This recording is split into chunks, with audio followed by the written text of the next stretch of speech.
आज के मेहमान खास में हम आपकी मुलाकात करवाएंगे पाकिस्तान पीपल्स पार्टी के सीनियर रहनुमा नवीद चौधरी से। आइए आपकी उनसे मुलाकात करवाते हैं।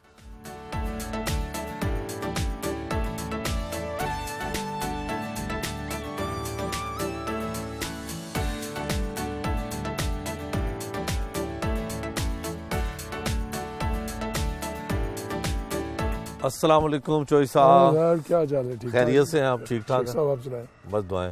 चौधरी साहब, पाकिस्तान पीपल्स पार्टी इतनी मुतहरिक है और आप फार्म हाउस में बैठे हुए हैं। फार्म हाउस पे तो इसलिए होता है कि कभी शाम को आ जाएं देखने के लिए कि परिंदे क्या कर रहे हैं। उनको दाना चारा चारा दिया उन्होंने कि नहीं लड़कों ने, और जो परिंदे रखे हुए हैं। और वैसे भी एक खुशगवार माहौल में आना चाहिए ताकि आपको अंदर इंथुजिज्म बढ़े और ज़्यादा एक जज्बा और जोश बढ़े। और इसके लिए अच्छा, पाकिस्तान पीपल्स पार्टी के साथ आपका बड़ा पुराना ताल्लुक है और बड़े अरसे बाद खासकर लाहौर में पीपल्स पार्टी बड़ी मुतहरिक हुई है। देखिए, पाकिस्तान पीपल्स पार्टी शुरू से मुतहरिक है। ये कहना कि लाहौर में अब हुई है या कल, ये बात नहीं है। असल में एक बैड पैच आया मोहतरमा की शहादत के बाद कि वो जो लोग जो थे ना, जो पाकिस्तान पीपल्स पार्टी से बहुत कमिट करते प्यार करते थे, वो खामोश हो गए क्योंकि हुकूमत फौरी आ गई। फिर लोगों ने कहा कि इसके हिसाब से देखें, और वो खामोश हो गए। और फिर एक ऐसा मौका आया कि जब लोगों ने देखा कि पाकिस्तान पीपल्स पार्टी से नहीं, क्योंकि ये PMLN के साथ बड़ी मोहब्बत जोड़ रही है और बड़ी क्लोज हो रही है, क्योंकि अपने गवर्नमेंट हमें बनानी पड़ी थी उनके साथ मिलके। तो वो जो उनके अंदर एक राइवलरी थॉट थी ना, नज़रियाती तौर पे, ये नहीं कि पर्सनल राइवलरी तो कभी नहीं है, नज़रियाती जो राइवलरी थॉट थी, वो वर्कर जो है ना वो खामोश हो गए और वो वर्कर एकदम इस एंग में बह गए। लेकिन बिलावल साहब के आने के बाद, बिलावल भुट्टो साहब ने जिस तरीके से इसको मोमेंटम को बढ़ाया, लोगों के घरों में जाके मिले, लोगों से करना शुरू किया, तो आज ये आपको जो मुतहरिक नज़र आ रही है वो उनकी उस काविश का नतीजा जो वो काफ़ी अरसे से चल रहे थे। और फिर उनका स्टांस बड़ा सॉलिड स्टांस रहा कि उन्होंने किसी के साथ पर्सनल नहीं, एक वो स्टांस लिया जो कि मुल्क और कौम के लिए बेहतर है, जो अवाम के लिए बेहतर है उसके लिए। और उनका जो वर्ड सिलेक्टेड वाला वर्ड है वो आज भी उस गवर्नमेंट के लिए एक स्टिग्मा बन के रह गया हुआ है, जिसमें इमरान खान ने क्लैपिंग की थी, आपको याद होगा। उससे बाद में पता चला ये तो मुझे लगा आ गया। तो ये चीज़ें हैं। तो अब लाहौर का जहाँ तल्लुक है, लाहौर में पाकिस्तान पीपल्स पार्टी बहुत मुतहरिक है, आज भी, पहले भी थी, सिर्फ उसे मोटिवेट करने की ज़रूरत है। अच्छा, पीपल्स पार्टी को मुतहरिक करने के लिए नून लीग के साथ गठजोड़ करना ज़रूरी है? नहीं, नून लीग के साथ गठजोड़ इसलिए नहीं किया जाता। देखिए, बात यह है कि मोहतरमा ने जब एक फ़ैसला किया कि भाई हम आपस में लड़ते रहते और फ़ायदा को तीसरा ले जाता है आगे, एक तालिबान आता है वो 11 साल गुजार के चले जाता है, फिर हम जमहूरी कुफ्ते लड़ते रहते। तो इट्स बेटर कि हमें डेमोक्रेसी को बेस्ट रिवेंज के तौर पे इस्तेमाल करना चाहिए। वो रिवेंज ज़्यादा बेहतर है, ना कि हम आपस में करते रहें, एक दूसरे की करते रहें। और ये इसीलिए आपने देखा चार्टर ऑफ डेमोक्रेसी बनी और फिर एक एग्रीमेंट हुआ, ये सब चीज़ें उसी का तरीका था। और फिर आहिस्ता आहिस्ता ARD के अंदर जब हम इकट्ठे हुए, गोस वक्त मियाँ नवाशी साहब खामोशी से चले गए थे। नवाबजादा नसरुल्लाह का वो फिक्रा मुझे आज भी याद है, जब उन्होंने कहा कि बिजनेसमैन को हाथ लगाया, वो हाथ दिखा के चला गया तो था। लेकिन ये उतार चढ़ाते हैं। लेकिन क्योंकि जब मोहतरमा की शहादत के बाद जब हमें गवर्नमेंट बनानी पड़ी, तो हमें कोलिशन गवर्नमेंट बनानी पड़ी। हमारे पास भी वो बहुत मौका था कि हम हॉर्स ट्रेडिंग करके अपनी गवर्नमेंट पंजाब में बना लेते। हमने कहा नहीं, जिसके पास जितनी है उसके हिसाब से बना ले। तो सब पाकिस्तान तहरीक इंसाफ कहती है कि एक दूसरे का पेट फाड़ने वाले अब एक टेबल पे आ गए। पाकिस्तान तहरीक इंसाफ की स्टेटमेंटों को तो मैं इतनी अहमियत नहीं देता। उसकी रीज़न ये है, वो स्टेटमेंट तो बहुत बोलते हैं पर किसी आज तक स्टेटमेंट पे अमल नहीं हुआ उनकी तरफ। अभी तक इमरान खान साहब कंटेनर से नीचे उतर ही नहीं रहे। तो उनकी बात का क्या है? ज़्यादा तल्लक है जी, शहबाज शरीफ साहब ने ये कहा, उन्होंने तब भी आपको याद होगा उन्होंने माफ़ी मांग ली थी कि जी छोटे भाई से गलती हो गई है। वैसे ये अल्फाज जज्बात में क्या जाता है बंदा, जलसे में आगे दूसरे में आगे। देखना यह है कि ज़ाती तौर पे हमें क्या है और मुल्क के मफाद में क्या है। और क्योंकि पाकिस्तान पीपल्स पार्टी एक ऐसी जमात है जिसके लीडर जुल्फ़िकार अली शहीद भुट्टो ने कहा था कि अपनी मोहतरमा को जो ख़त लिखा था कि उन्हें जेल से कहा था कि अगर तूने सही मायने में खिदमत करनी है और कौम का जज्बा जीतना है तो अवाम, गरीब अवाम के पाँव से मिलेगी तुम्हें, वो ऊपर से नहीं मिल सकती। और इसलिए वो गरीब अवाम के साथ उनकी डेडिकेशन मोहब्बत आपने देखी होगी मोहतरमा की कितनी थी। जब वो लैंड की यहाँ, जब वापस आई और मैं वहाँ उनके साथ था, उस ट्रक पे भी जैसे देखा तो हजूम था इतना, अरबों के हिसाब से समझे, करोड़ों की नहीं होनी, लोग ही लोग थे, सारी तरह। तो वो कह रही थी Naveed she they were saying that I am nothing what's there. तो मैंने कहा बीबी ये आपकी मोहब्बत में सारे आ रहे हैं। और देखा क्योंकि वो उन्होंने हमेशा आवाम के साथ जुड़ी रही, और आज बिलावल भी आवाम के साथ जुड़े नजर आएंगे। आपको देखा है वो जिस तरीके से कोई फौत हो जाए या किसी से उसके घर में जाना, उनसे मिलना, ये रवायतें पाकिस्तान पीपल्स पार्टी, क्योंकि ख़ानदान है पाकिस्तान पीपल्स पार्टी और ख़ानदान के तौर पे आगे चल रहा है। लेकिन ख़ानदान के साथ साथ अवामी सोच, अवामी फ़िक्र के साथ आज मुल्क के जो माशी सूरत हाल वो आपके सामने है। लॉन्ग मार्च की कॉल दी है इनने, आपको पता चल जाएगा 6 मार्च को जब लाहौर वो पहुँचेंगे कि लाहौर मुतहर्रिक हुआ है कि नहीं हुआ।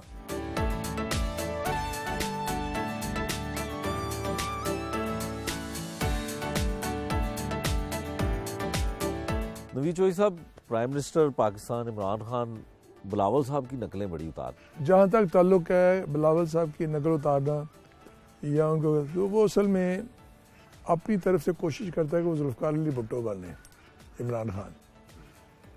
भुट्टो साहब ने ये फर्स्ट टाइम ये चीज़ निकाली थी जब पॉलिटिक्स में आए थे, तो आपको याद होगा उनकी स्पीचेस के दौरान जब वो असगर खान और दूसरों को कहता कि आलू खान है, ये फलाना है, तो ही जस्ट कॉपिंग, क्योंकि उसने भी वीडियो देखी है ना, तो वो समझता कि मैं इनका रिकॉर्ड लगा के चीज़ें करके इनको अंडरमाइन करेगा। लेकिन उनके पास वो थॉट नहीं है इमरान खान के पास। लफाजी तो हो सकती है, ये इतने हो सकता है अखबार में कुछ पढ़े तो जी मदीना की रियासत की बात सुन ली, किसी का ये अच्छा, हाँ ये बहुत अच्छा है, होता ना एक बंदे को वैसे जाते सरसरी बातें समझ आ रही होती। लेकिन आज तक आपने देखा है कि उनकी बात में तक कोई गहराई नहीं होती, क्योंकि वो थॉट नहीं है, थॉट प्रोसेस नहीं है। जिसने लाया गली और डाल टूट चल रही है साहब बंदा।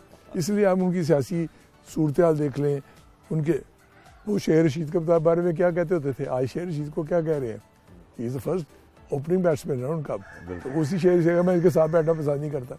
तो जब ये बंदे की ये सोचे होंगी, उस बंदे की बात को बुरा मानना नहीं चाहिए, क्योंकि वैसे भी वो उम्र के इस हिस्से में है कि वहाँ संजीदगी दिखानी चाहिए, मैच्योरिटी दिखानी चाहिए। अगर वो इस तरह बचपना दिखाएंगे और प्राइम मिनिस्टर के तौर पे बचपना दिखाएंगे तो फिर लोग खुद ही कहेंगे भाई क्या तमाशा हो रहा है। बिल्कुल ठीक है। और शाह महमूद कुरैशी साहब के साथ बड़ी नोकझोंक हुई असम्बली में, वो बात ये है कि शाह महमूद कुरैशी साहब जब उन्होंने, क्योंकि पहले तो वो PMLN में थे, वहाँ से छोड़ के वो पीपल्स पार्टी में आए, और पीपल्स पार्टी ने उनको जो रिस्पेक्ट जो मुकाम दिया शायद वो किसी और पार्टी में उनको नहीं आज तक मिल सका। आज भी उसी का ही खा रहे हैं ना, जो फॉरेन मिनिस्टर हमने ना बनाया, तो शायद भी फॉरेन मिनिस्टर बने होते, और वहाँ अपने प्राइम मिनिस्टर का कैंडिडेट भी बनाया था एक दफ़ा, याद होगा, इलेक्शन भी लड़े थे। अभी तक उनको ज़हनी तौर पे यूसुफ रज़ा को सॉल्व नहीं कर पा रहे। अच्छा, यूसुफ रज़ा गिलानी साहब जो है ना, मुल्तान की सियासत के हिसाब से यूसुफ रज़ा गिलानी और शाह महमूद एक क्लैश है शुरू से। ठीक है, उन 2 क्लैश को हमने संभाल के रखा हुआ था पीपल्स पार्टी के अंदर। अब वो उससे बाहर नहीं निकल पा रहे। कभी वो शाह महमूद कुरैशी साहब समझते हैं कि वो फाइनेंस मिनिस्टर हैं, फॉरेन मिनिस्टर हैं, कभी वो समझते हैं कि नहीं, मुझे तो प्राइम मिनिस्टर होना चाहिए था, मैं तो एक मटीरियल हूँ उसका, और मुझे एक दफ़ा बनाया गया। वहाँ जब आते तो इमरान खान नजर आ जाते उन्हें, तो वो घबराहट के शिकार में होके, आप उनकी स्पीचें देखना, उनकी स्पीचें में पहले तो अल्फाजी बहुत ज़्यादा होती थी, बड़े तोल के अल्फाज बोलने और बड़े बनाने, और बाद में वो जब अवामी बनने की कोशिश करते हैं तो वहाँ उनकी सर चलती नहीं है। मुझे याद है मीनार पाकिस्तान पे एक जलसा हम कर रहे थे, और मुझे मेरी उनसे बात कहता, देखा यहाँ मैं अवामी रंग दिखाऊंगा, मैं कहा देखे चले देखते हैं, लेकिन उसकी पजीराई ना मिली उन्हें, क्योंकि देखें हर बंदे के अवाम उस एंगल से सोचे थे जो उसके पर्सनैलिटी का नज़र आ रहा था। वो लाचा पहन के बोल रहा है या कैसे बोल रहा है, वो अवाम फैसला कर रही होती है किसे अच्छा लगा बुरा लगा।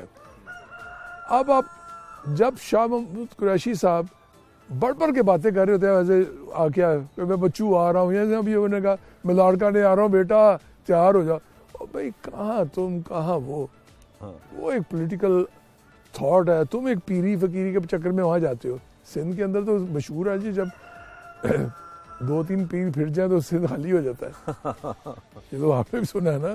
तो मुझे उनकी गद्दी नशीनी के हिसाब से, उसके हिसाब से तो उनके मुरीद तो हो सकते हैं, लेकिन आज तक वो वहाँ से वोट नहीं ले सकते, पाकिस्तान पीपल्स पार्टी में फवाद चौधरी साहब भी रहे, उज़मा बुखारी साहिबा भी रही, शाह महमूद कुरैशी साहब भी रहे, बारी बारी जाते रहे, क्या वजह है? पीपल्स पार्टी से नाराजगी है? पीपल्स पार्टी एक नर्सरी है बेसिकली पॉलिटिक्स की। इसमें बहुत से लोग, आपको सब पार्टियों पर परवेज़ रशीद को देख रहे हैं ना, पहले अभी की बात पुरानी बात शुरू कर देते हैं ना। परवेज़ रशीद में पीपल्स पार्टी थे, राना सनाउल्लाह कौन थे? People's party. आपको जिस पार्टी में भी कोई मचोर्ड बंदा थोड़ा बहुत नजर आएगा वो पीपल्स पार्टी से गुजरा हो जाएगा। उसकी वजह यह है कि पीपल्स पार्टी एक बहुत बड़ी पार्टी थी और यहाँ लोग आते थे जिनको वो उस हिसाब से मुकाम नहीं मिलता था, वो निकल के कहीं और का सोच लेते थे। तो मैं समझता हूँ कि ये असल में इसकी ये वजह नहीं है कि वो यहाँ से हमारे साथ नाराज़ हैं, अपॉर्चुनिटी का मौका है कि अपॉर्चुनिटी कहाँ ज़्यादा मिल रही है। अब उज़मा साहिबा को यहाँ MPA बनाया गया उनके वालिद साहब की वजह से और वो 2 दफ़ा बन गई भी, फिर आया मौका मिला। अब उन्हें देखा गया शायद आगे में ये अपॉर्चुनिटी नज़र नहीं आ रही, तो मियाँ साहब अब उनकी बेहतर पोजीशन नहीं है? बड़ी टीवी पे बड़े सख्त और बड़े बोल्ड बयान देती हैं। मुझे देखें, टीवी पे आना और चीज़ है। मुझे याद है ये, क्योंकि मैं हमारे साथ MPA थे, मैं इस इंफॉर्मेशन सेक्रेटरी था, तो मोस्टली ये सब खवातीन जो से उनको हम साथ बैठा के कराते थे भाई, और टॉक शो में भी बताते थे भाई ऐसे बातें करें वैसे कर लें, एक ट्रेनिंग सी चल रही थी। आज एक गैप इतना बड़ा है ना, क्योंकि मुकाबला कोई नहीं है, सामने है कौन बोलने वाला?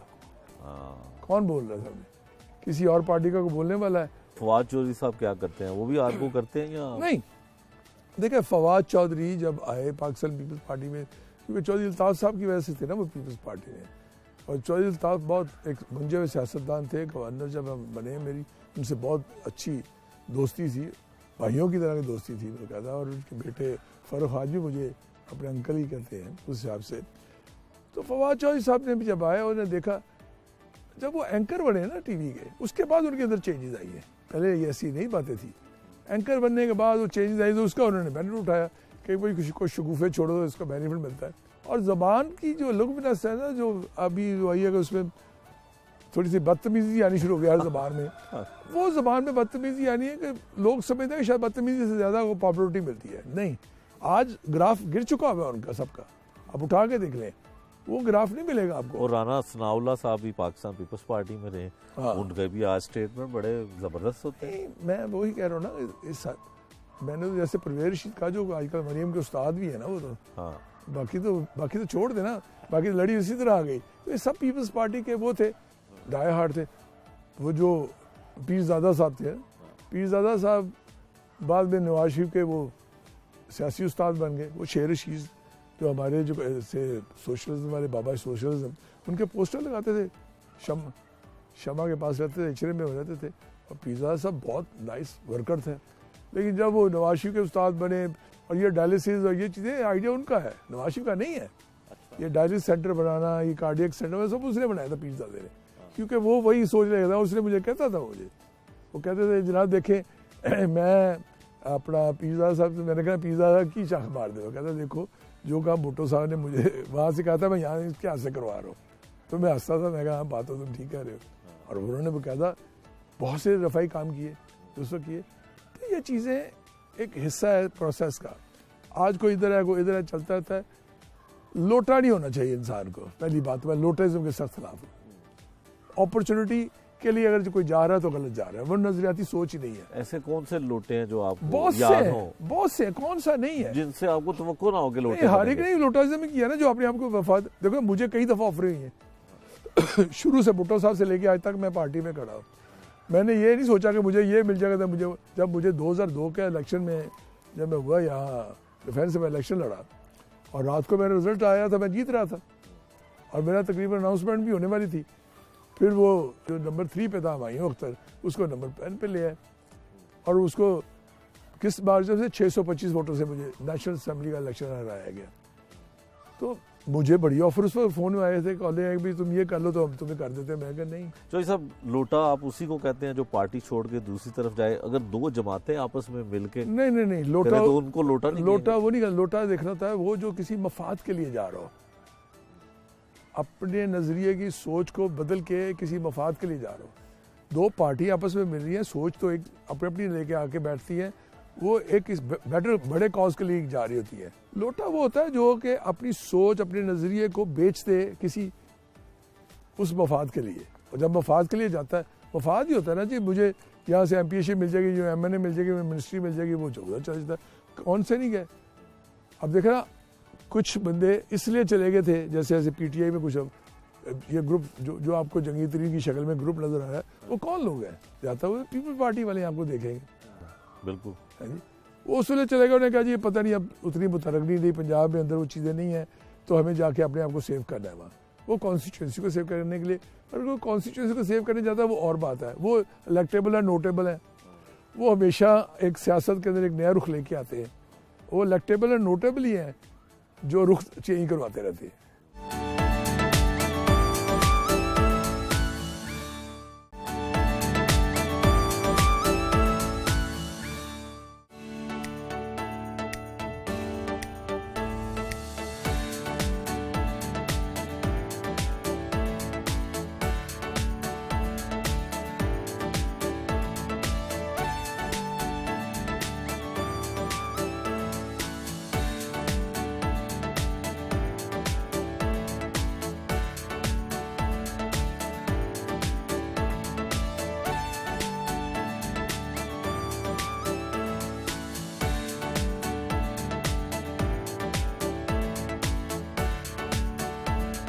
नवीद चौधरी साहब, सियासत में किस तरह आए और कितने बरस हो गए हैं पाकिस्तान पीपल्स पार्टी के साथ? सियासत में तो खैर मैं पैदाइशी तौर पे ही आ गया हूँ, समझ लेना, जिसको सियासत में आना कहते हैं। मुझे ये पैशन था मेरा पॉलिटिक्स शुरू दिन से, जब से मैं अपना होश आया मुझे, और मैं इसलिए स्टूडेंट लाइफ की पॉलिटिक्स में बहुत हिस्सा लिया अपने दौर में। और वैसे भी लोकल गवर्नमेंट का इलेक्शन 1962 में हुआ था, मुझे याद है अभी भी, पहला जो बुनियादी जमहूरियत का जिसको कहते हैं, उसके अंदर भी मैंने बड़ा पार्टिसिपेट किया था ऐसे अपनी टीम के भी, कैसे हो रहा है, क्या चल रहा है। लेकिन जो जहाँ तक मुल्की सियासत का ताल्लुक है, तो पाकिस्तान पीपल्स पार्टी की बुनियाद 1966 में रखी गई थी। 1966 के कन्वेंशन हुआ, उस वक्त मेरी एज ये नहीं थी कि मैं एलिजिबल होता इसके लिए, क्योंकि उस वक्त जो थी वो 21 ईयर्स का होना चाहिए ज़रूरी। तो मैं यूनिवर्सिटी में पढ़ रहा था, हेले कॉलेज में उस वक्त। लेकिन हेले कॉलेज का मैं इलेक्शन लड़ता था वहाँ, मुख्तलिफ वहाँ गई तलबा यूनियन के हिसाब से वहाँ मैंने पार्टिसिपेट किया, सदर का भी इलेक्शन लड़ा। तो उस वक्त मैंने बुनियादी तौर पर 4 आने की पर्ची से मैं बना पाकिस्तान पीपल पार्टी का मेंबर। भुट्टो साहब की साइन शुदा मेरे पे पर्ची मेरे पास मौजूद है। तो 4 आने की पर्ची से मैंने पाकिस्तान पीपल पार्टी का बुनियादी कारकुन के तौर पर आया। अब तब से उस पार्टी में हूँ, पार्टी छोड़ी नहीं हूँ। तो पीपल्स पार्टी में फिर क्या जिम्मेदारियां रही, और जब पीपल्स पार्टी की हुकूमत थी आपको कुछ जिम्मेदारियां मिली? मैंने बुनियादी तौर पे मुझे ओहदे मिले, बस जैसे पहले एक जोनल प्रेसिडेंट भी मैं रहा हूँ। एक लाहौर का एक जोन होता है जिसमें 2 MNA उस वक्त थे और 4 MPA, उसको एक जोन कहा जाता था। उसका प्रेसिडेंट मैं बना पहले। ये जो बड़ा फेमस जोन है जिसमें अभी भी इलेक्शन हुआ है 132 का जो है, ये उसी सारे जोन का मैं हिस्सा था किस बारे में। फिर मुझे मोहतरमा ने अपना स्पोक्स पर्सन बनाया, मैं उनका स्पोक्स पर्सन रहा हूँ, और जिसमें मैं फॉरेन कॉरेस्पोंडेंट को ज़्यादा स्पेशलाइज देखता था। और फ़रतुल्लाह बाबर साहब इस्लामाबाद और मैं इधर होता था। और फिर रीजनल मीडिया ऑफिस का मुझे हेड बनाया गया पंजाब। फिर उसके बाद इंफॉर्मेशन सेक्रेटरी बना मैं पार्टी का। मेरी पार्टी ने मुझे बहुत कुछ दिया, लेकिन मैंने फिर मेंबर लोकल गवर्नमेंट कमीशन बनाया गया, और लोकल गवर्नमेंट का जो निज़ाम चल रहा है इस वक्त, इसमें मैंने 15 साल में रहा हूँ उसका। हालांकि that was only for 4 years. मैं फिर शहबाज शरीफ साहब का भी मैं नुमाइंदा बन गया रहा हूँ, लीडर ऑफ द हाउस का भी, क्योंकि वो हमारी कोलिशन गवर्नमेंट थी। 4 साल उनका रहा हूँ, 4 साल कासिम ज़िया साहब थे, उनका अपोजिशन लीडर था, उनका था। फिर राजा रियाज ने मुझे नॉमिनेट किया, फिर उसका मैं 15 साल में रहा। इसी दौरान मुझे फिर आसिफ जरदारी साहब ने प्रेसिडेंट हाउस में अपने साथ पंजाब का कोऑर्डिनेटर लगा दिया, और मैं प्रेसिडेंट हाउस में बैठता था। वाने सदर मेरा ऑफिस था, वर्करों के काम और उनकी देखभाल और उनकी प्रॉब्लम्स को सॉल्व करना। तो 5 साल मेरा वो भी एक दौर गुजरा है। कुछ स्पोर्ट्स की भी जिम्मेदारियां आप पे? हाँ, स्पोर्ट्स का मुझे याद है कि मुझे स्पोर्ट्स से ये था कि क्रिकेट बोर्ड में ना सलमान तसीर साहब और एक डिसिप्लिनरी कमेटी थी, उसके मेंबर थे। वो जब गवर्नर बन गए तो उन्होंने फिर मेरा नाम वहाँ भेज दिया, क्योंकि मैं पंजाब यूनिवर्सिटी से क्रिकेट भी खेलता था। अच्छा। उन्होंने देखा कि भाई ये जानता है, चलो जी क्रिकेट को समझता है, तो वो मुझे उन्होंने बना दिया। और पहला ही केस शुएब अख्तर का था उस वक्त। अब शुएब अख्तर साहब के ऊपर बहुत से ऐसे इल्ज़ाम थे और जो वाकई सच भी थे उसमें, क्योंकि उसमें डिसिप्लिनरी एक्शन था ना कि अगर आप कोई वायलेशन करेंगे।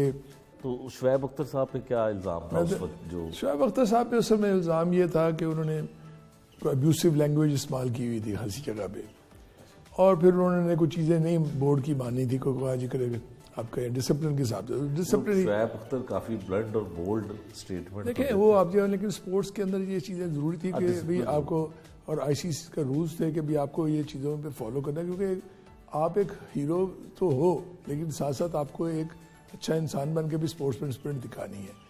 तो वो उसके लिए उन्हें जो केस चल रहा था, मेरे दोनों कलीगों ने उनको डिस्क्वालीफाई कर दिया गया, 2 साल के लिए बैन लगा दिया कि, और 1 करोड़ का जुर्माना कर दिया। मैंने डिसेंट नोट लिख दिया कि मैंने कहा नहीं, क्योंकि मेरा नुक्ता नज़र ये था कि कोई भी अगर हीरो, जो कि हीरो किसी ना किसी का, जैसे मेरा अगर हीरो शुएब अख्तर है इसलिए आ सके, मुझे पसंद है फास्ट बॉलिंग, उसकी स्टाइल पसंद है, तो मेरा हीरो ही हो गया ना।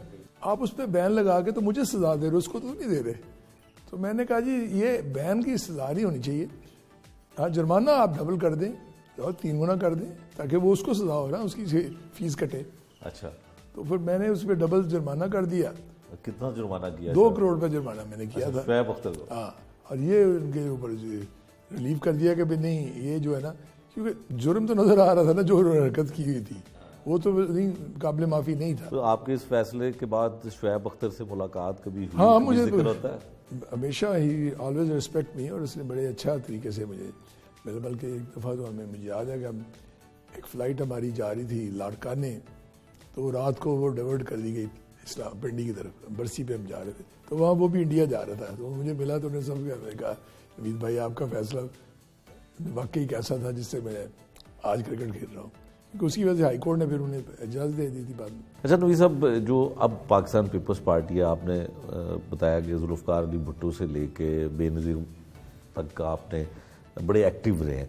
अब आपकी जमात को असल कमांड कौन कर रहा है, कौन लीड कर रहा है? देखिए ये एक बहुत अजीब सा तासुर है कि यहाँ शायद कोई यहाँ कमांड कोई और कर रहे हैं। पहली बात तो यह है कि पाकिस्तान पीपल्स पार्टी हमेशा कलेक्टिव लीडरशिप पे बिलीव करती है, शुरू से लेके, ये आज की बात नहीं, भुट्टो साहब से लेके आज तक हम सेंट्रल कमेटी के जरिए पार्टी को चलाते हैं, and that is collective leadership. जहाँ तक फैसले की है और जिसको हेड कर रहा होता है वो चेयरमैन होता है।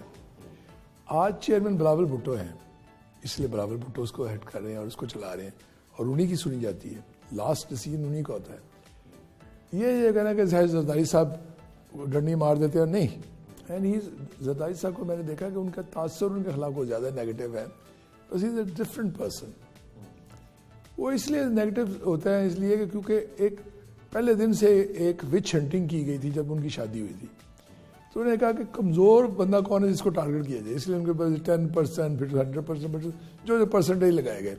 मुझे आज भी याद है जब शहबाज शरीफ ये थे वहाँ नवाज शरीफ के साथ, जब हैदर भाई यहाँ थे ना चीफ मिनिस्टर, तो वो वहाँ फेडरल गवर्नमेंट में होते थे शहबाज शरीफ साहब, तो उस वक्त उन पर भी ये इल्ज़ाम लगा था, उनको मिस्टर बॉबी कैनेडी कहा जाता था। तो उनका मतलब है कि ये भी दिहाड़ी लगा रहा है, कॉमेडी है, क्योंकि वो देखते हैं कि भाई मेन को नहीं करना तो दूसरे को हिट कर दीजिए। अच्छा, इस तरह के इल्ज़ाम कहाँ से लगते हैं, कौन लगाता है? देखें सियासी मुखालफत में होता है, दो तरह से होती है। एक तो होता है कि एक प्लान किया जाता है कैंपेन आपके खिलाफ। मुझे याद है प्रेसिडेंट हाउस में हम बैठे गप्पे मार रहे थे, चल रहा था, तो फिर बाद में देखा तो वो जी वो एक उन्होंने कोई ड्यूटी लग गई किसी पे, ये मोबाइल कार्ड पे जब लग गई तो वो कह रहा, दुकानदार कह रहा है यार जरदारी टैक्स है, कह रहा है 100 से देने पे है, तो उसने लेना है। तो अब के तो जुबान से कह दिया ना। आपको याद होगा कि एक जरदारी साहब बेनज़ीर साहब से शादी हो गई थी, तो एक टिकट का लॉटरी टिकट एक, हाँ मुझे याद है, तो वो भी इल्ज़ाम लगा। वो सेवर टिकट का क्या लाती थी उस पर था। मकसद ये है कि it is easy to put blame on anybody. देखिए ना, अगर ब्लेम लगाना होता तो हम भी इमरान खान पे आज लगा रहे थे। आज पेट्रोल की कीमतें जिस हिसाब से बढ़ रही हैं और जो बोझ आप लोगों को पड़ रहा है, यानी जो है ओगरा वो कह रहे जी 2 रुपये बढ़ाए, आप 12 रुपये बढ़ा रहे हैं, तो वो क्यों? आज तो सेहत कार्ड भी पिट गया, अब वो भी वायरल होना शुरू हो गया। लोगों ने कहा जी भाईजान ये तो यहाँ नहीं चलता, क्योंकि बहुत से हॉस्पिटल ने एक्सेप्ट करने का इनकार कर दिए। पहले 2-4 दिन तो चला, वो सेहत कार्ड पे भी आज पिट गया, तो क्या करेंगे। हालांकि वो सेहत कार्ड वाला आइडिया हमारा था, बेनज़ीर इनकम सपोर्ट प्रोग्राम में हमने ये बेनज़ीर सेहत प्रोग्राम भी दिया हुआ था। तो सब जो भी अच्छा काम होता है, जाने वाली हुकूमत या साहब हुकूमत कहती है ये हमारा काम था। नवाज शरीफ साहब का भी यही दावा है मुस्लिम लीग नून का कि ये उनका काम था और इम्प्लीमेंट इन्होंने नहीं, उन्होंने तो ये सेहत कार्ड वगैरह नहीं था, देखो ना, उनका काम मोटरवे तो उनकी हो सकती है जो बनाई है उन्होंने, लेकिन ये बेनज़ीर इनकम सपोर्ट प्रोग्राम तो आपको पता है ये हमारा चाइल्ड, और हमने उसके अंदर वसीला हक प्रोग्राम जिसको ये, और फिर नौजवान रोजगार प्रोग्राम, ये सब हमने उसे दिए थे। पूरी हमने लिस्ट बनाई थी, बहुत इफेक्टिव। और आज भी देखें एक इतना कामयाब प्रोग्राम था कि आज भी सबको वो करना पड़ रहा है। नवीद चौधरी साहब, पाकिस्तान मुस्लिम लीग नून से कौन लीड कर रहा है, मरियम नवाज या शहबाज शरीफ? देखिए अभी इस वक्त तो शहबाज शरीफ है ना, क्योंकि वो प्रेसिडेंट है, जो ऑर्गेनाइजेशन स्ट्रक्चर है। मरियम साहिबा का एक रोल है, वो रोल इसलिए बुनियाद पे है कि वो नवाज शरीफ की स्पोक्स पर्सन है दूसरे महीने में, तो इसलिए उनका। लेकिन जो जहां तक जाहिर नजर आ रहा है, ग्रुपिंग नजर आ रही है, वो अपनी जगह पे है। नजर आ रही है, वो नजर आती है जी, उनकी बॉडी लैंग्वेज, उनकी बॉडी लैंग्वेज में बहुत फर्क है, वो नजर आ जाता है। तो वो चीजें हैं, मैं समझता हूँ। ज्यादा तादाद किसके साथ है, मरियम साहिबा के साथ या शहबाज शरीफ साहब के साथ? देखिए सारी तादाद तो नवाज शरीफ के पास है ना, फैसला तो उसने करना है। अगर आज नवाज शरीफ साहब फैसला कर लेते हैं और जिस पे आज रखेंगे वही होगा, क्योंकि वोट बैंक तो उनके पास है ना, वोट बैंक तो शहबाज साहब के पास नहीं है। आप देखें ना, नवाज शरीफ साहब का भी, क्योंकि मेरा बहुत तल्लुक रहा है नवाज शरीफ साहब के भी, when he was not in politics. हम क्रिकेट इकट्ठे खेलते थे, और हमारा क्योंकि बिजनेस ऐसा था, वो ऑलरोड पे हमारे पास मेरे भाई की शॉप पे आके बैठते थे, हम कहते सारा दिन बैठे गप्पे मारते थे। तो आई नो हिम इन ए वे कि भी क्या है इसका स्टाइल, उसकी इनोसेंस लोगों को पसंद आती है, वो हिसाब से कर रहे हैं। और बाई डिफॉल्ट वो क्योंकि फाइनेंस मिनिस्टर बन गए थे उस वक्त, लॉटरी किसी और की थी, वो सबको पता किसे का कि नाम किसी का आया, वो जर्मनी गया हुआ था बंदा जिसने आना था, मानी ये गया। तो ये हिसाब हादसाती तौर नवाज शरीफ साहब को आप पुराना जानते हैं, शहबाज शरीफ साहब को भी आप जानते हैं, दोनों में जिद्दी कौन है? जिद्दी दोनों नहीं है, मैं आपको बताऊं, दोनों में बहुत अकोमोडेटिंग है, दोनों ही। बिजनेसमैन कभी जिद्दी नहीं हो सकता, पहले बात में। सियासतदान हो सकता है, सियासतदान में नहीं हो सकता, जिद्दी नहीं होता, क्योंकि फ्लेक्सिबिलिटी होगी तो पॉलिटिक्स कैसे करेगा। हाँ जिद इस बुनियाद पे हो सकती है कि वो किसी चीज़ पे कहे कि जी ये मेरे असूलों के खिलाफ है, तो वो जिद हो सकती है। अब फैसला करना कि वो असूल हैं कि ये अपनी हरदर्मी है, लेकिन जिद नहीं में है कोई भी, कोई पॉलिटिशियन जिद्दी नहीं होता ना, बिजनेस में तो वैसे नहीं हो सकता। नवीद साहब, सियासत जो है वो शतरंज का खेल है। शतरंज का खेल तो नहीं है, लेकिन शतरंज खेलने से आपको सियासी चालें आ सकती हैं। तो इस वक्त कौन सी चाल चल रही है? इस वक्त एक ही चाल है जो हमने उनको कह दिया हुआ कि जो वोट ऑफ नो कॉन्फिडेंस लेके आ रहे हैं, एक सियासी चाल है ना।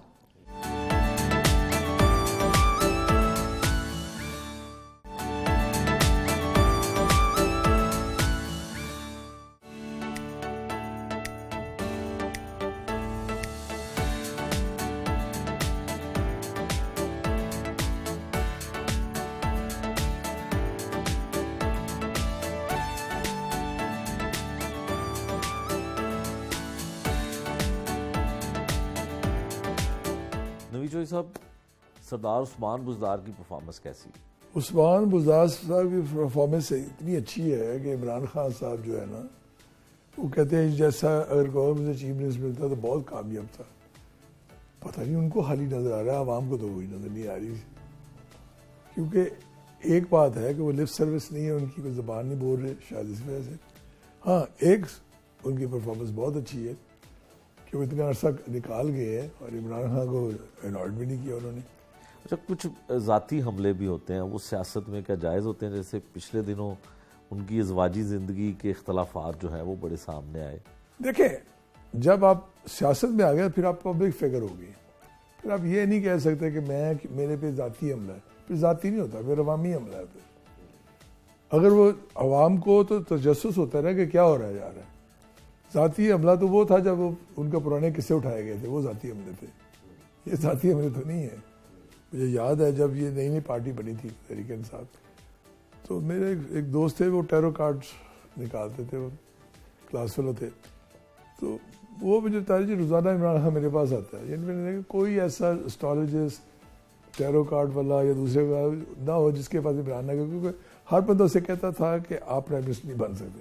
अच्छा ये बताएं कि आप कहते हैं कि परवेज़ रशीद साहब उस्ताद हैं मरीम नवाज साहिबा के, तो बिलावल भुट्टो के उस्ताद कौन है, उनकी तकारीर कौन लिखता है? तकरीर तो पहले कोई नहीं लिखता उनकी, तकरीर वो खुद अपनी लिखते हैं, और वो लिखते भी वो इंग्लिश में, जिसको रस्मुल ख़त कहते हैं, उसमें लिखते हैं। स्पीच वो खुद अपनी लिखते हैं, कोई और उनकी स्पीच नहीं लिखता।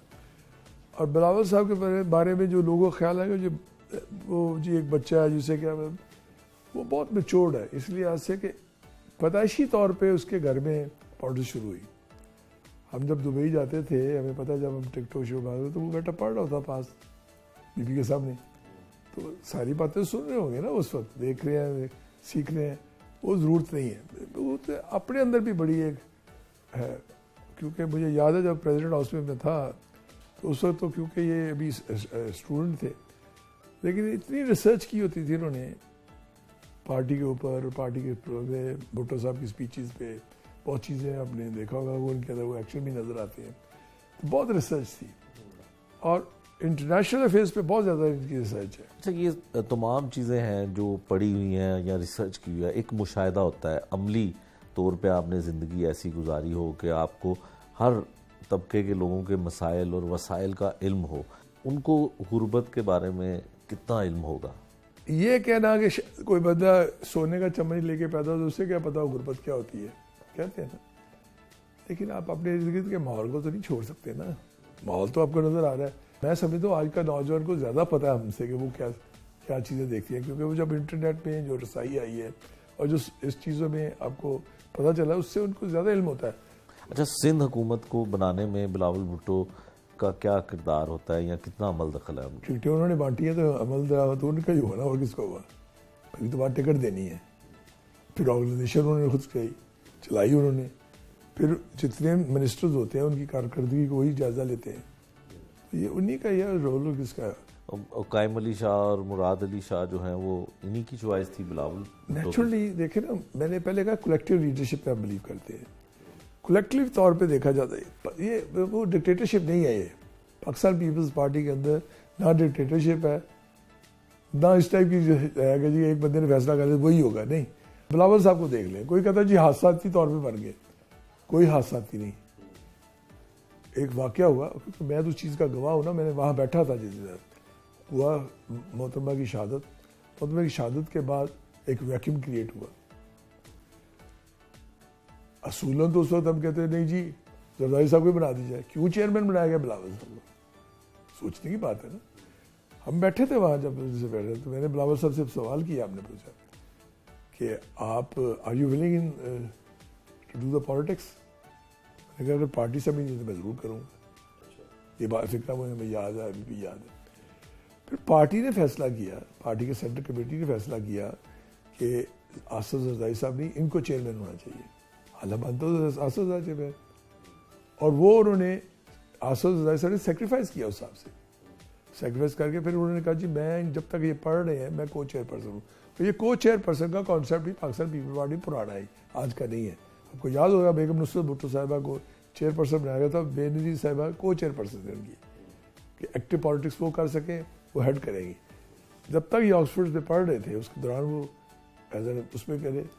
सिर्फ हुआ ये जिसकी वजह से हमारी पार्टी के अंदर एक प्रॉब्लम क्रिएट हुई है, जो मसला हुआ वो मोहतरमा की शहादत। गैप बहुत बड़ा था उनके साथ, जो पार्टी वर्कर्स का इंटरेक्शन था वो नई जो आई थी क़यादत उसके साथ बनाने में देर लग रही थी। आज बिलावल साहब का इंटरेक्शन हो चुका हुआ उनके साथ। आज क्यों आपको मोटिवेशन नज़र आ रहा है? अब क्यों इसलिए क्यों इतना बड़ा चैलेंज उन्होंने ले लिया कि मैं लॉन्ग मार्च करूंगा? क्योंकि नज़र आता है कि वो कितनी कामयाबी होगी लॉन्ग मार्च में, हुकूमत गिरा देंगी? लॉन्ग मार्च तो कामयाब हो चुकी है। देखिए जब आपकी टांगे कब रसनी शुरू हो जाए तो लॉन्ग मार्च शुरू कामयाब हो गई। अब लॉन्ग मार्च को रोकते हैं या जाने देते हैं, ये फैसला उनका है, गवर्नमेंट का है। देखिए सिंध के अंदर तो शायद नहीं, लेकिन मैं समझता हूँ कि इतना ज़्यादा लोग होंगे, जैसे क्योंकि सिंध से उन्होंने जब चलना और वो पहुंचेंगे 1 मार्च को सक्खर, और सक्खर से फिर वो, अब सक्खर में जब वो पहुंचेंगे तो वहाँ से भी उधर से लोगों ने आना है, कोयटे से भी, बलूचिस्तान से भी एक बहुत बड़ा डेलीगेशन आ रहा है वहाँ से करके वो सेंटर वो लॉन्ग मार्च का ये वक्त क्या सिर्फ माहौल या हालात बने हैं या कोई इशारा है? नहीं, पहली बात है पाकिस्तान पीपल पार्टी किसी इशारे पे नहीं चलती। इशारे करने तो बहुत पुराने कर लिए होते, कॉम्प्रोमाइज है ना, कॉम्प्रोमाइज़ करके आज सुबह से बहुत सी चीज़ें ले सकते हैं। अगर कॉम्प्रोमाइज़ करना फिर शहादतें ज़रूर करवानी थी हमने, इशारा नहीं होता हमारे यहाँ सिर्फ ये है कि मसाइल का हल क्या है। हमने उनको टाइम दिया, हमने उनको कहा भी आप अपना काम करें, देखें बातें, लेकिन साथ साथ चेक एंड बैलेंस रखा। अब पानी सर से गुजर चुका है, हालात इतने बुरे हैं कि आपको नज़र आ रहा है कि हालात क्या है, कि आपकी मुआशी सूरत हाल किधर जा पहुंची है, आपको हर चीज़ गिरवी रखनी पड़ गई है, तो फिर क्या करेंगे उस पर? आसफा भुट्टो को भी लॉन्च कर दिया पाकिस्तान पीपल्स पार्टी ने। लॉन्च शॉन्च नहीं होता ना, कभी हम लॉन्चिंग करते हैं, ये एक प्रोडक्ट नहीं है जो लॉन्च करनी है। आसफा भुट्टो जब अभी छोटी थी तो उसने पार्टी ज्वाइन कर ली थी, हम खुद बैंक को मिल सकता, कासम से आप सब जाके उनकी पर्ची फिल करवाई थी, तो बच्चों सारों ने ज्वाइन की थी। उन्होंने कहा आपने मोहतरमा की ज़िंदगी में बात कर रहा हूँ, उन्होंने कहा आपने पार्टी ज्वाइन करनी है, तो पार्टी में तभी लॉन्च हो गया, अगर लॉन्चिंग की बात है। अब जहाँ तक ताल्लुक है उनके अंदर के वो पॉलिटिक्स आगे कितनी पार्ट, वो एक जद्दोजहद होती है। अब उन्होंने एक साबित किया अपनी पॉलिटिकल एबिलिटीज़ को, जब उन्होंने एम्बेसडर ऑफ द पोलियो का बन के देखा, उसे चीज़ देखी, तो वो एक चीज़ आगे उस हिसाब से होता है। अब लॉन्चिंग नहीं है कि मैंने फ़िलहाल लॉन्च कर दिया, लॉन्चिंग नहीं है। तो ये सब आप मोहतरमा बेनज़ीर भुट्टो साहिबा के बहुत करीब रहे, आपकी मुलाकातें भी रही, कभी उन्होंने जिक्र किया अपने बच्चों का कि आसफा या बिलावल इनमें से कौन ज़्यादा अच्छा सियासतदान बन सकता है? देखिए, माँ की नज़र में सारे बच्चे एक जैसे ही होते हैं, लेकिन खूबियों का भी माँ को मैं पता बताने लगो ना। सिर्फ ये होता था कि आसफा बीबी बहुत छोटी थी, इसलिए वो बेनिफिट उठाती थी कि जब वो बैठी मीटिंग भी कर रहे हो तो वो कभी बिल्ली को उठा के ले आना, किसी बहाने से आना, तो उस पर हंसी होती थी। मोहतरमा कहती थी she is very sharp and shrewd and she knows how to reach me, और वो आ जाती थी। उन्होंने, मुझे याद है हम दुबई में बैठे थे बाहर, तो एकदम ना वो ले गया कि मामा शी इज़ फीलिंग कोल्ड, जो उन्होंने उसको बिल्ली को पकड़ा, उस ब्लैंकेट डाल के अपनी गोद में बिठा लिया मोहतरमा ने। तो वो ये होता है ना बच्चे में इनिशिएटिव। दूसरे बड़े बच्चे जो थे ना, बिलावल साहब की तो मज़ा ये है कि देखे ना, एक तो वो आसफ जरदारी साहब को मिस कर रहा है, फादरली फिगर जो है, माँ के स्ट्रिक्ट सर्वेलेंस में था वो, एजुकेशन, और बहुत ही फरमाबरदार हमने देखा।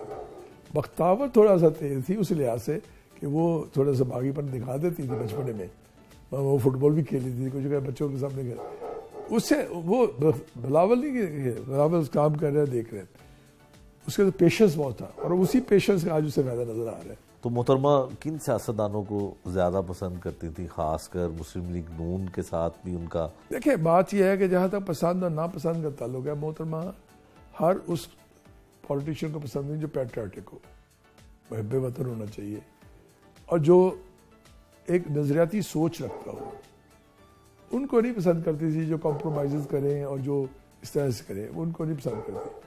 अब मुस्लिम लीग नून के अंदर भी कोई ख़ास उनका ये नहीं था कि मेरा ये फेवरेट है, ये नहीं है। उस वक्त इमरान खान साहब भी सियासत में आ चुके थे। इसाक डार का क्योंकि एक होता था, क्योंकि हमने, इसाक डार मेरा क्लास फेलो था, हमने उसे इंट्रोड्यूस करवाया हुआ था मोहतरमा से। वो दुबई जब चला गया तो वो इंटरेक्शन बहुत रहता था उसका आगे आना, जैसे आज का याद सादक साहब का जाता है, तो ये ना कोई होता है जो अपना इनिशिएटिव, इंटरेक्शन नहीं रहता है। तो इसाक डार ज़रा काफ़ी ज़्यादा इंटरेक्शन था मोहतरमा के साथ, और वो क्लोज लाने में उससे बड़ा रोल था उस वक्त। अच्छा, इमरान खान साहब भी उस वक्त सियासत में आ चुके थे, कभी उनके बारे में जिक्र किया बेनज़ीर ने कि आने वाले वक्त में ये प्राइम मिनिस्टर बनेंगे? कभी भी सोचा नहीं जा सकता, वो हमेशा क्रिकेटर ही उसे कहा गया, और वो क्रिकेट का था, क्योंकि एज ए क्रिकेटर तो पसंद करती होंगी। हाँ, क्रिकेटर तो सारे पसंद करते थे। ABC नहीं पता उन्हें पॉलिटिक्स का, अभी भी नहीं पता मेरे हिसाब से, ना गवर्नेंस का ना ABC पॉलिटिक्स का। अब देखना, एक बात कही जाती है जी इमरान खान साहब के बारे में कि जी ईमानदार बहुत है। ये मानते हैं आप? मैं नहीं मानता इस चीज़ का। ईमानदारी क्या होती है? ईमानदारी करेक्टर की भी होती है भाई, खाली दौलत की नहीं होती, ईमानदारी आपके कंडक्ट की है। अगर आप मुकम्मल तौर पे ईमानदार है तो फिर तो मैं ईमानदार कहूँगा। एक तरफ आप डंडी मार रहे हैं और दूसरी तरफ पे आप कहें मैं ईमानदार, तो वो किसी ईमानदारी है? वो तो चलाकी हुई ना। ईमानदारी आपकी पार्टी में मुकम्मल ईमानदार कौन है?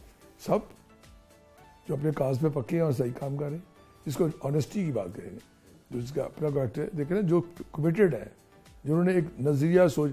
अब जरदारी साहब से बड़ा ईमानदार कौन है इस लिहाज से, जिन्होंने 13.5 साल कैद काटी बगैर किसी वजह से। कैद काटना ईमानदारी? अगर आपने एक सजा एक बंदे को दे रहे हो और वो अपनी चीज पर डटा रहा, उसने ये नहीं कॉम्प्रोमाइज किया कि कितनी ऑफरें हुई, मुझे हमें पता कितनी कितनी ऑफरें नहीं उनको, लेकिन ये नहीं कहा कि नहीं, वो चाहते तो बहुत जल्दी वो कॉम्प्रोमाइज करके बाहर निकला थे। अपनी चलाकी से करप्शन तो उसको कहते हैं ना, कि वो बेनजीर साहब को डिच कर सकते थे उस वक्त। कितनी बड़ी डिच होती कि उनके हस्बैंड अगर उनको छोड़ कर चले जाते और बच्चों के समय, लेकिन नहीं, उन्हें सजा काट दी। कोई अपनी जवानी ज़ाया करता है इस तरह की उन्होंने ज़ाया, इसलिए आप उसे उनसे ज़्यादा किसी को क्या कहेंगे? नवाज शरीफ साहब भी ईमानदार है। ईमानदारी तो इसी बैंगन से है ना, अगर वो अपने अगर वो कॉज पे कमिटेड है, अगर नहीं है तो फिर तो आप समझना कॉम्प्रोमाइज़ कर रहे हैं ना, कॉम्प्रोमाइज़ ना करें। अगर जहांगीर तरीन साहब आपकी पार्टी में आ जाते हैं तो आपको काबिल कबूल होंगे आपकी जमात को? नेचुरली भी देखे भी, अब मुझे क्या तकलीफ है उनके आने से? अगर वो आके मेरी नजरिए को, मेरी सोच को एक्सेप्ट करते तो आ जाए, बिस्मिल्लाह। वो किसी सौदेबाजी में तो नहीं आ रहे ना मेरे साथ। आपके इत्तेहादी थे चौधरी परवेज लाई, डिप्टी प्राइम मिनिस्टर थे, क्या बिगड़ी किस बात पे? कोई बिगड़ी नहीं अभी आज तक, हमारी कहाँ बिगड़ी? उसके बाद क्या आपने ऑफर किया उन्हें कोई? भाई हमें गवर्नमेंट ही नहीं, हमारे पास 3 अगर होती तो अभी आज भी हमारे साथ है, आज भी हमारे साथ काम करने को तैयार है। अच्छा, तैयार है? हाँ, कब उन्होंने इनकार किया? किसी मौके पे उन्होंने इज़हार किया कि हमने गलत किया? नहीं।